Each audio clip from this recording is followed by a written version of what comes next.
저희 집에는 원래 빨래하고 나서 이제 쓰는 건조기가 없었습니다. 그래서 빨래를 하면은 무조건 이제 베란다에 가서 널었었는데 애를 이제 낳게 되면서 건조기가 생겼습니다. 왜 신세계가 열리는 거예요. 너무 편하고 이제는 빨래하고 나서 건조기가 없다라고 하는 것은 상상할 수 없을 것 같아요. 원래 없었으면 모르겠는데 한번 경험하고 나니까 이제는 건조기가 없으면 안 되는 몸이 되고 말았습니다. 이렇게 사람은 원래 없었으면 모르는데 있었다가 없어지면은 굉장히 허무하고 상실감과 슬픔을 느끼게 됩니다. 특히 연예인들이 더욱 그런 것 같아요. 이런 감정을 많이 느끼는 것 같아요. 대단한 인기와 또 많은 영광을 누리게 된 이 연예인들이 높은 그 스타의 자리에서 서고 나면은 이제 그 영광, 그 높은 자리에 취해 있습니다. 그런데 어떤 사고나 어떤 실수를 통해서 하루아침에 한순간에 나락으로 떨어지는 일들이 굉장히 많이 있습니다. 그래서 원래 인기 없던 연예인이면 모르겠는데 한번 그 스타의 자리에 섰던 사람, 그 많은 명예와 영광을 경험한 사람에게는 그 일이 너무나 힘들고 감당하기 어려운 것이라 우울증에 걸리기도 하고 심지어 자신의 목숨도 끊는 비극적인 선택도 하기도 합니다. 그러니까 가장 영광스러운 순간을 경험한 사람들에게 그 영광이 없어지는 것만큼 비참한 것도 없을 겁니다. 그런데 오늘 레위기 본문을 보면은 성경에서 영광과 또 비참의 간극이 가장 큰 모습을 우리는 발견할 수 있습니다. 오늘 사건 전까지 하나님은 성막 가운데 모세를 불러서 제사 하나하나를 가르쳐 주시고 알려주시고 8장에서부터는 그 5대 제사, 그 제사를 집전할 제사장을 위임하셨습니다. 하나님을 만날 거룩한 장소에서 거룩한 업무를 감당할 제사장을 무려 7일 동안이나 걸쳐서 위임식을 진행했습니다. 아론과 그 아들들, 아론의 아들들은 4명입니다. 나답, 아비후, 엘르아살, 이다말, 이렇게 4명, 그리고 대제사장 아론. 하나님은 이제 모세를 통해서 그들을 이제 위임하기 위해서 제사장으로 세우기 위하여서 씻기시고 또 제사장의 옷을 입히시고 또 거룩한 기름을 부으시고 또 속죄제, 번제, 화목제를 드리면서 그들을 정결케 하고 준비시켰습니다. 그 과정에서 독특하게 오른쪽 귀에 또 오른손 엄지손가락에 오른쪽 엄지발가락에 양의 피를 발랐습니다. 즉 제사장은 몸 속부터 시작해서 나타내는 겉모습, 나타내는 옷뿐만이 아니라 머리부터 발끝까지 온몸이 다 성결해야 했고 새로워져야 했습니다. 이 모든 과정들은 여호와께서 모세에게 명령하신 대로 행해졌습니다. 인간적인 판단이나 임의가 아니라 하나님께서 정하신 방식대로 제사장이 세워져야 된다라는 것을 보여주었습니다. 그 결과 어떻게 됐습니까? 시내산 밑에서 금송아지를 만들어서 많은 사람들을, 자신의 백성들을 경배하게 하고 많은 백성들을 죽게 했던 리더 아론이 진짜 살아있는 송아지를 제물로 드리면서 하나님의 반응을 기다렸습니다. 9장 22절에서 24절입니다. 제가 읽겠습니다. 아론이 백성을 향하여 손을 들어 축복함으로 속죄제와 번제와 화목제를 마치고 내려오니라.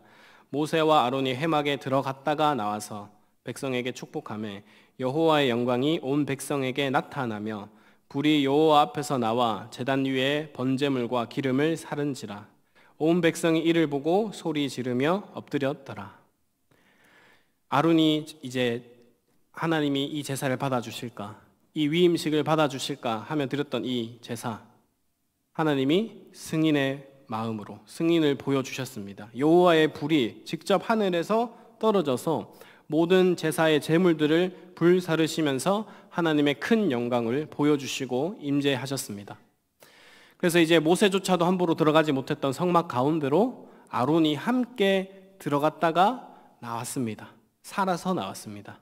이 말은 하나님과의 단절이 드디어 해소되고 그 대리자를 통해서 백성들 또한 하나님께 나아갈 수 있는 길이 열려졌다라는 것입니다. 아론이나 그의 아들들이나 함께 모여서 그 제사를 보고 있던 모든 이스라엘 백성들이나 그 여호와의 불을 보면서 여호와의 영광의 충만함을 다 누리게 되었습니다. 시내산 밑에서 하나님의 영광을 저 멀리서밖에 볼 수 없었던 백성들이 이제는 여호와의 영광이 눈앞에 온 백성에게 나타나서 임했습니다. 모든 백성들이 하나님의 임재를 경험하게 되었습니다. 또 여호와의 불이 하늘에서 떨어져서 제물을 불살랐다라는 것은 하나님께서 이 위임의 제사를 연락하시고 아론과 그의 아들들을 제사장으로 승인하셨다라는 의미입니다. 하나님의 불이 이렇게 하늘에서 영광스럽게 내린 경우는 성경에서 몇 군데 없습니다. 여기 위임식에서 내렸던 불, 그리고 엘리야가 갈멜산에서 바알과 아스랄 선지자들과 대결할 때 제물과 나무를 태웠던 불, 그리고 솔로몬이 성전 건축을 마치고 봉헌 기도를 드렸을 때 그 제사의 제물을 태웠던 불, 이 불들이 하나님께서 영광스러운 불로 나타내신 불이었습니다. 그러니까 레위기 9장에서 내렸던 이 불은 굉장히 영광스러운 불이었다라는 것입니다. 이제 하나님의 약속대로 약속의 땅에서 하나님과 백성 사이에 친밀한 교제와 안식이 이루어질 기반이 마련되었습니다. 이것은 온 우주와 여호와의 임재 가운데 임재가 이제는 계속 유지될 것이라는 임마누엘의 시작을 알리는 놀라운 선언이었습니다. 이렇게 지난번에서도 말씀드렸다시피 레위기 9장은 레위기 전체의 하이라이트라고 할 수 있을 만큼 가장 영광스럽고 가장 은혜가 충만한 그런 장면, 그런 순간이었습니다. 자, 그런데 이 영광스러운 장면 바로 직후에 이 10장을 넘어가 보면은 완전히 반대되는 상황이 벌어지게 됩니다. 가장 영광스러운 장면 직후에 가장 비참한 사건이 시작된 것입니다. 10장 1절에서 2절입니다. 아론의 아들 나답과 아비후가 각기 향로를 가져다가 여호와께서 명령하시지 아니한 다른 불을 담아 여호와 앞에 분향하였더니 불이 여호와 앞에서 나와 그들을 삼키매 그들이 여호와 앞에서 죽은지라. 위임식 직후에 제사장 나답과 아비후가 다른 불로 분향을 드리자 여호와의 불이 나타나서 그들을 삼켰습니다. 그러니까 죽었다라는 말이죠. 굉장히 충격적인 사건이 발생한 겁니다. 지금 위임식 이후에 시간이 많이 흐르고 또 이 제사장이 뭔가 익숙해져서 나태해져서 아니면 실수로 그랬다가 죽은 것도 아니고 위임식 그 영광스러운 그 직후에, 즉 같은 날에 이 사건이 발생한 겁니다. 여호와의 영광이 임해가지고 모든 백성들이 하나님의 영광을 보며 기뻐 뛰며 큰 감격과 환호성을 지르던 그날에 최초의 제사장이 2명이나 죽게 되었습니다. 지금까지 8장부터 시작한 이 제사장 위임식들을 보면서 제사장들이 얼마나 귀하게 또 얼마나 어렵게 세워졌는지를 지금까지 살펴왔는데 지금 10장에 넘어오자마자 너무나 허탈한 모습으로 죽게 된 것입니다. 예를 들면 이런 거죠. 어떤 신학생이 목사가 되기 위해서 열심히 공부해서 신학교를 들어가게 됩니다. 입학하게 됩니다. 그리고 그 수업을 열심히 몇 년간 듣고 또 졸업하기 위해서 논문도 쓰고 졸업고사도 치고 졸업하고 나서 또 강도사 고시도 치고 또 목사 고시도 치고 목사 면접도 보면서 목사가 되기 위한 모든 과정을 몇 년 동안 마쳤습니다. 그리고 겨우겨우 목사 안수를 받게 됩니다. 이렇게 힘들게 목사 안수를 받고 첫 예배 시간이 되었습니다. 이제 그 첫 예배 시간에 설교하려고 이 자리에 딱 섰는데 그가 한 어떤 잘못 때문에 그 강단에서 바로 즉사한다고 생각해 보십시오. 모든 사람이 경악할 것입니다. 그런데 그것보다 더 충격적이고 믿기지 않는 일이 오늘 본문에 발생한 겁니다. 우리는 이 나답과 아비후 사건이 워낙 익숙해서 나답과 아비후가 좀 별거 아니고 하찮은 인물이 아닌가 그렇게 느낄 때가 많은데 성경을 읽어보면은 사실 이들은 보통 사람들이 아니었습니다. 모세가 시내산에서 하나님과 언약을 맺으러 올라갔을 때 오직 아론과 나답과 아비후 그리고 이스라엘의 70 장로 정도만 산에 같이 올라갔습니다. 물론 산 꼭대기까지는 모세만 올라갔지만은 모세를 제외하고 그 산 중턱까지 가장 가까이 하나님과 있었던 자들 중에 한 명이 바로 나답과 아비후였습니다. 하나님 그들을 향해서 이스라엘 자손들의 존귀한 자들이라고 부르셨습니다. 출애굽기 24장 9절과 11절을 보면은 그렇게 되어 있어요. 모세와 아론과 나답과 아비후와 이스라엘 장로 70인이 올라가서, 또 11절 보면은 하나님이 이스라엘 자손들의 존귀한 자들에게 손을 대지 아니하셨고 그들은 하나님을 뵙고 마셨더라 라고 되어 있습니다. 그러니까 모세 다음으로 그 다음 아론과 나답, 아비후는 하나님과 가장 가까이 있었던 자들, 하나님을 뵙고 마셨던 특별한 자들입니다. 그래서 하나님은 산 근처, 자신의 근처까지 온 이들을 손대지 아니하시고 이스라엘 자손들의 존귀한 자들이라고 하면서 그들을 인정해 주셨습니다. 그러니까 모세 외에, 아론 외에 나답과 아비후만이 이 영광스러운 자리에 있었다라는 걸 보면은 이들은 초기부터 매우 이스라엘 백성들 가운데 중요하고도 특별한 인물임을 알 수 있습니다. 더군다나 이들이 최초의 제사장으로 위임받고 아침마다 성소에 들어가서 분향단의 향을 사르는 중요한 직무가 주어진 상태였습니다. 그렇게 특별하고 존귀했던 자들이 허망하게 분향단 앞에서 죽고 말았습니다. 분향단은 지성소와 성소 이 사이에 이 회막, 휘장 바로 앞에 있던 지성소와 성소를 연결시키는 가장 가까운 기구가 바로 이 분향단이었습니다. 이 분향단은, 이 제단은 오직 분향을 할 때만 쓰였던 거룩한 제단이었습니다. 출애굽기 30장에서 매일 아침 저녁으로 이 분향단 가운데 거룩한 향을 365일 태우도록 하나님이 규례를 주셨음을 알 수 있습니다. 이제 다시 돌아와서 성경은 이 나답과 아비후의 직접적인 원인을 다른 불을 담아와서 분향한 이유라고 말씀합니다. 여기서 이 다른 불을 담아왔다라는 게 뭔가, 어떻게 해서 이 다른 불이 생겼고 어떤 것을 잘못 드렸기에 이들이 죽기까지 했느냐라고 하는 여러 가지 또 구체적인 견해들이 몇 개 있습니다. 제가 한번 살펴보겠습니다. 이미지 한번 보여주세요. 여러 가지 견해들이 있습니다. 이 나답과 아비후가 왜 죽었나? 첫 번째는 1절을 보면은 그들이 각기 향로를 가지고 왔다라고 되어 있습니다. 그러니까 자신의 향로를 가지고 왔다라는 거죠. 원래 이 거룩한 분향단에 쓰여질 향로가 따로 있는데, 성소 전용이 있는데 그들이 성소용이 아닌 자신의 향로를 가지고 왔다라는 것을 또 시사합니다.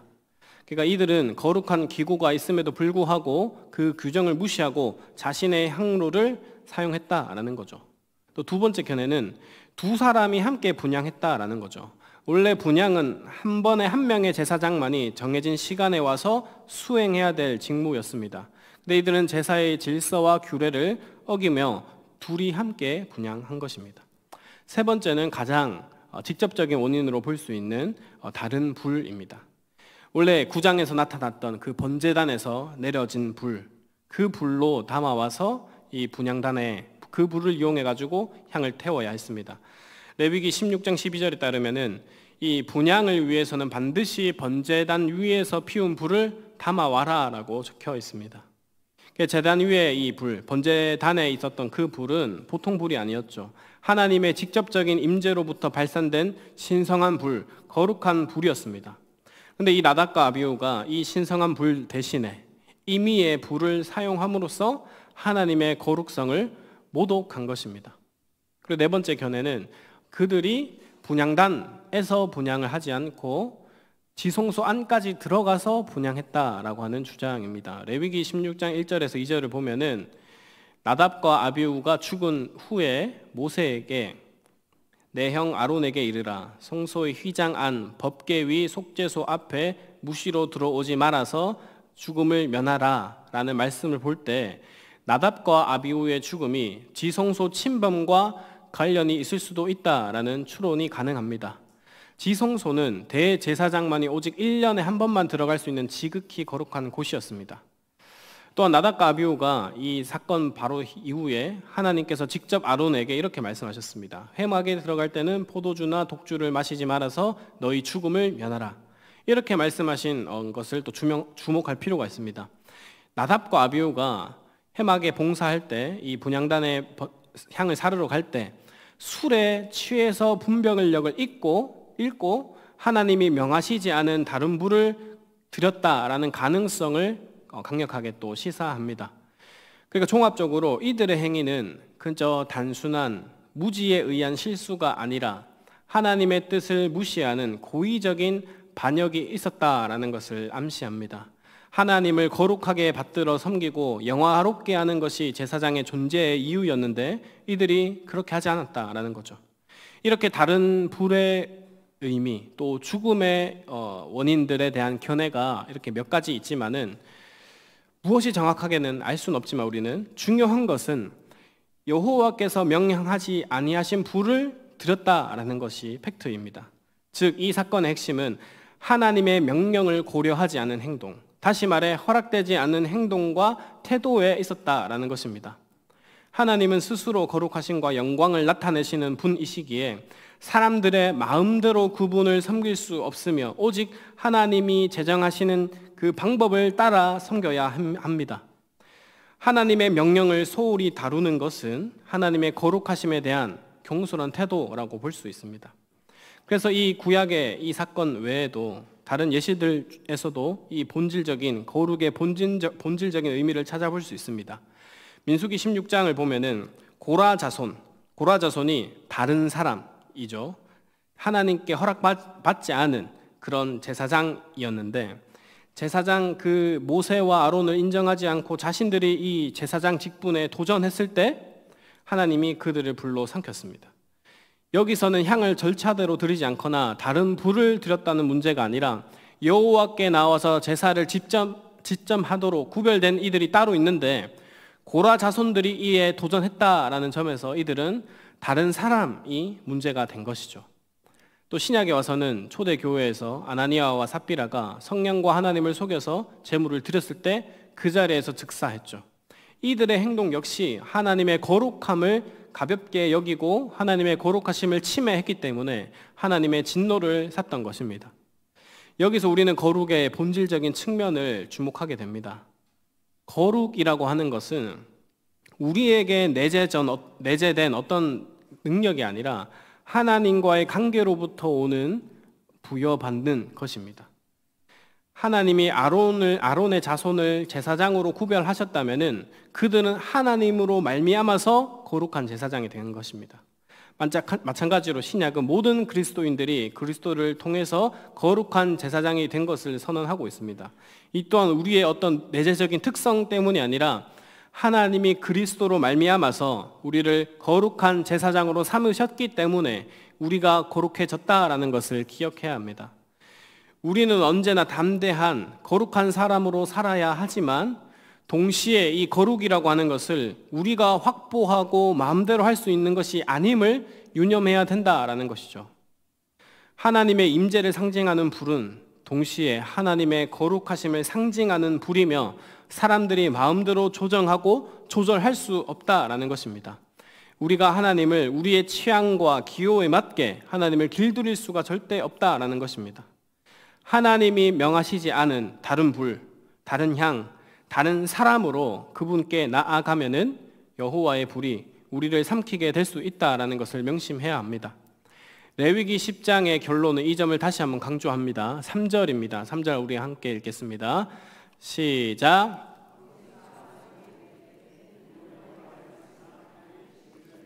나는 나를 가까이 하는 자 중에서 내 거룩함을 나타내겠고 온 백성 앞에서 내 영광을 나타내리라 하셨느니라. 아론이 잠잠하니. 하나님은 자신의 거룩하심을 나타내시길 원하십니다. 누구를 통하여서요? 자신을 가까이 하는 자, 자신에게 가까이 오는 자 중에서 하나님과 동행하는 자를 통해서 하나님의 거룩하심을 드러내기를 원하십니다. 그런데 문제는 무엇입니까? 하나님을 가까이 하고자 하는 자가 거룩함을 드러내지 못하고 오히려 하나님의 거룩함을 더럽힌다면은 하나님은 그를 징벌하는 방식으로 자신의 거룩함을 드러내신다라는 겁니다.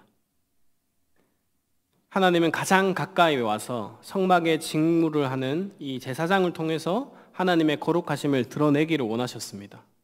제사장들이 입은 옷, 또 성막 직무 수행을 통해서 하나님의 임재를 누리게 하고 그것을 통하여서 하나님의 거룩하심을 드러내려고 하셨습니다. 그런데 역설적으로 지금 하나님께 가까이 오면서 부정한 마음, 부정한 태도, 부정한 상태로 나아간다면은 하나님은 그들을 징벌하심으로 자신의 거룩함을 지키시고 스스로 거룩함을 나타내신다라는 것입니다. 나답과 아비후는 최고의 영적 체험을 한 그날에 죽임을 당했습니다. 동일한 불이 먼저는 은혜의 불로, 지금은 심판의 불로 임했습니다. 같은 여호와의 불이었는데 완전히 다른 결과가 나타났습니다. 이것은 여호와의 거룩하심이 얼마나 거룩한 것인지, 동시에 얼마나 그 거룩이 우리에게 위험한 것인지를 극적으로 보여주고 있는 것입니다. 이스라엘에서 이 첫 번째 공식 제사가 제사장들의 죽음으로 시작된다라는 것이 굉장히 의미심장합니다. 하나님은 이스라엘에게 성막을 주시고 또 성막에서 불러오셨다라는 것은 자신의 집에 함께 거하게 해주려고 하신 거죠. 제사도 주시면서 또 그 제사를 인도할 제사상도 주시면서 그들과 함께 하기를 원하셨습니다. 왜요? 그들이 마음대로 나오면은 죽으니까. 죽지 않고 자신과 동행할 수 있는 방법들을 제사와 규례와 율법 등을 통해서 알려주셨습니다. 하나님은 그렇게 자신에게 오는 길을 친히 열어주셨습니다. 그러나 여전히 그분은 거룩하십니다. 아무리 주님이 그 길을 열어주셨다고 해도 그분께 나아가는 자들의 마음 가운데는 주님의 거룩함에 대한 경외함이 있어야 했습니다. 아무리 제사장이라도 아론의 아들들이라도 예외가 아니었습니다. 하나님의 거룩하심에 대한 경솔함은 주님의 진노를 초래한다라는 사실을 주님은 오늘 무섭게 우리에게 보여주고 계십니다.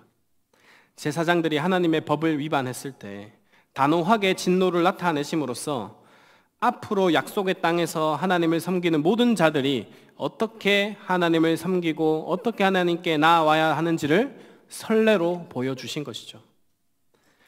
나답과 아비후의 이 죽음에 대해서 하나님은 남은 제사장들 아론과 또 남은 아들 엘르아살과 이다말에게 계속해서 제사장으로서 지켜야 할 규례들을 말씀하십니다. 성소 안에서 죽은 이 나답과 아비후의 시체를 그 형제들이 만지지 못하도록 하셨습니다. 보통 때에는 일반 이 제사장들은 가까운 친인척들의 이 시체를 접촉하는 것이 허용되었습니다. 하지만 이번 경우에는 주님께서 그것을 금지하셨습니다. 그래서 아론의 사촌들이 나와서 그 죽은 시체들을 안고 진영 밖으로 메어갔습니다. 또 머리를 풀거나 옷을 찢지도 말라라고 말씀합니다. 이는 어떤 슬픔도 애도조차도 표현하지 말라라는 뜻입니다. 6절입니다. 모세가 아론과 그의 아들 엘르아살과 이다말에게 이르되 너희는 머리를 풀거나 옷을 찢지 말라. 그리하여 너희가 죽음을 면하고 여호와의 진노가 온 회중에게 미침을 면하게 하라. 오직 너희 형제 이스라엘 온 족속은 여호와께서 치신 불로 말미암아 슬퍼할 것이니라. 만약 이들이 하나님의 이 말씀을 어기고 이 형제와 또 아들의 죽음에 대해서 애도와 슬픔을 표현하면은 너희가 죽는다 말씀합니다. 하나님이 너무 가혹한 것처럼 보이죠. 평소에는 이 대제사장 정도만 이 규례가 적용되었는데 지금 일반 제사장인 엘르아살과 이다말에게까지 이 명령이 떨어졌다라는 것은 이 나답과 아비후의 죽음이 그저 자연적인 죽음이 아니고 하나님의 진노하심에 의한 죽음이기 때문에 아론과 그의 남은 아들들이 나답과 아비후의 죽음에 대해서 공개적으로 슬픔을 표현하는 행위는 하나님의 심판에 대한 저항으로 해석될 여지가 있었던 것입니다. 백성들이 다 지켜보고 있었거든요. 그래서 애도 금지 명령을 위반하면은 제사장들만 죽게 될 뿐만 아니라 여호와의 진노가 이스라엘 전체 공동체에게도 미치게 된다라고 말씀하고 있는 겁니다. 제사장, 특히 대제사장은 이스라엘 공동체의 대표자로 하나님 앞에서 서 있기 때문에 제사장의 직무 수행 중에 이 범죄의 결과는 이스라엘 공동체 전체에게도 미치게 된다라는 것입니다. 이 말은 우리가 거룩하지 못하면은, 성도 한 명이 거룩하지 못한다면은 우리 교회뿐만이 아니라 우리가 속한 가정, 우리가 속한 교회, 우리가 속한 나라가 함께 죄악 가운데 거하게 되는 것이고 심판받게 된다라는 것입니다. 또한 이들은 포도주와 독주를 마시지 말아야 했습니다. 하나님이 갑자기 이 말씀을 명령하십니다. 9절과 10절입니다. 너와 내 자손들이 회막에 들어갈 때에는 포도주나 독주를 마시지 말라. 그리하여 너희 죽음을 면하라. 이는 너희 대대로 지킬 영영한 규례라. 그리하여야 너희가 거룩하고 속된 것을 분별하며 부정하고 정한 것을 분별하고. 독주는 취하게 하는 모든 음료를 의미합니다. 알코올 함량이 가장 낮았던 이 포도주부터 시작해서 알코올 함량이 가장 높은 이 독주에 이르기까지 그 모든 어떠한 알코올 형태의 음료가 금지되고 있습니다. 제사장들이 평상시에는 적당하게 이 포도주를 마실 수 있었습니다. 그러나 회막에 들어갈 때에는 절대로 술은 금지되었습니다. 술에 취한다라는 것은 제사장들의 판단 능력을 손상시켜서 거룩한 것과 속된 것, 부정한 것과 정한 것을 분별하지 못하도록 하기 때문입니다. 특별히 이 명령은 지금 레위기 전체에 모세를 거치지 않고 아론에게 다이렉트로 직접 명령하신 유일한 하나님의 말씀이기 때문에 그 중요성을 강조하고 있습니다. 왜 하나님이 아론에게 직접 이 말씀을 강조하고 있을까요? 바로 그들이 거룩하고 속된 것을 분별하고 부정하고 정한 것을 분별하여서 여호와께서 모세를 통하여 명령하신 그 규례를 이스라엘 자손에게 가르쳐야 했기 때문입니다. 11절입니다. 함께 읽겠습니다. 시작. 또 나 여호와가 모세를 통하여 모든 규례를 이스라엘 자손에게 가르치리라. 모세의 역할은 하나님의 명령을 전달하고 선포하는 것이었지만은 이제 제사장이 세워졌다라는 것은 이제 제사장이 모세를 통해서 받은 이 모든 명령들, 모든 율법들, 규례들을 이스라엘 자손에게 가르치고 실천하는 것을 지도해야 했습니다. 뿐만 아니라 제사장은 하나님께 가장 가까이 나와서 제사를 직접 드리는 사람이기 때문에 하나님의 거룩하심을 나타낼 막중한 책임이 있었습니다. 우리가 이 말씀을 적용해서 단순히 술을 먹지 말라, 그러면 포도주는 좀 먹어도 되지 않냐, 요즘 무알콜 맥주도 많이 나오는데 그건 좀 마셔도 되지 않냐, 막 이걸 가지고 고민을 하는데, 이런 말씀은 그런 것을 말씀하는 게 아닙니다. 본질을 의미하는 것이 아닙니다.